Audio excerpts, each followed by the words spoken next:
Hi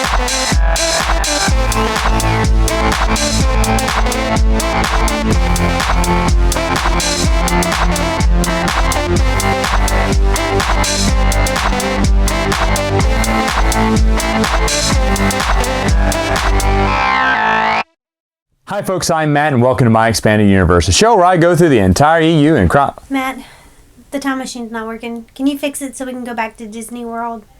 Sure. Hold on a moment, folks. Time machine closet. All right, let's see here. Seems to be the problem. Let's get to work. Geez, it looks like a gremlin's been chewing through these coat hanger wires. This place is a mess.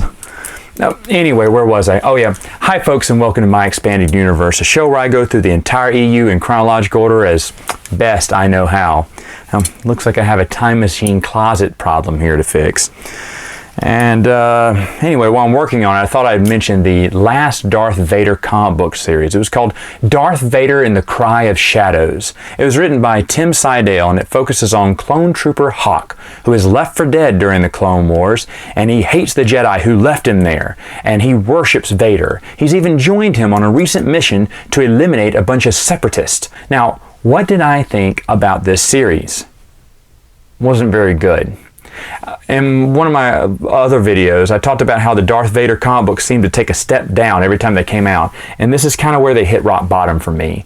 It's all from the clone trooper's eyes, so technically it could have been called anything. They called it Darth Vader because Darth Vader's in it a lot, but the story is not interesting, and to be honest, I guessed what was going to happen after reading the first one. I said, okay, here's what's going to happen. And if I can predict the story plot after reading the first issue of a 5-issue series, that should show you how predictable and cliche this story is.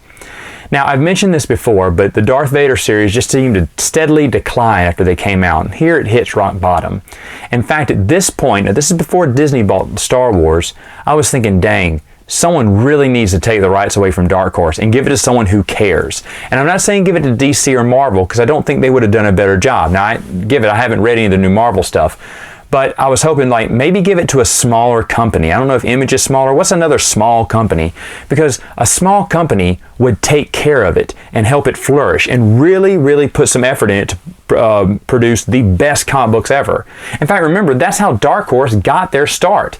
They were very new, about 5 years old when they got the rights to Star Wars. That's why they cared so much about it. They knew this was their nest egg that they could build their future on, and they did.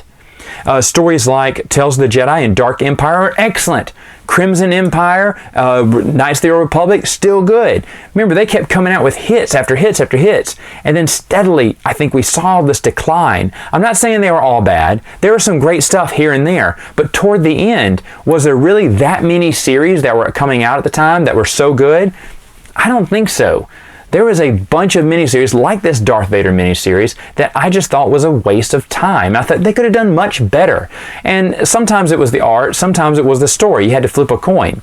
But at the end of their run, before Disney bought out Lucasfilm, I thought, man, someone really needs to take the rights from them and give them to someone who really wants to care about it instead of just print something with Darth Vader's face on it and, just to sell more comic books. Excuse me one moment. There, I got it. Just like the other comic books, I think you could skip this and be okay. I mean, if you love Darth Vader, you may like it. Like I said, I thought the Clone Wars storyline was really weak and predictable. So for me, it wasn't, but it could be for you. Anyway, folks, that's all the time I have for now. I'll see you next time. Are you kidding me? Check it out. A gremlin.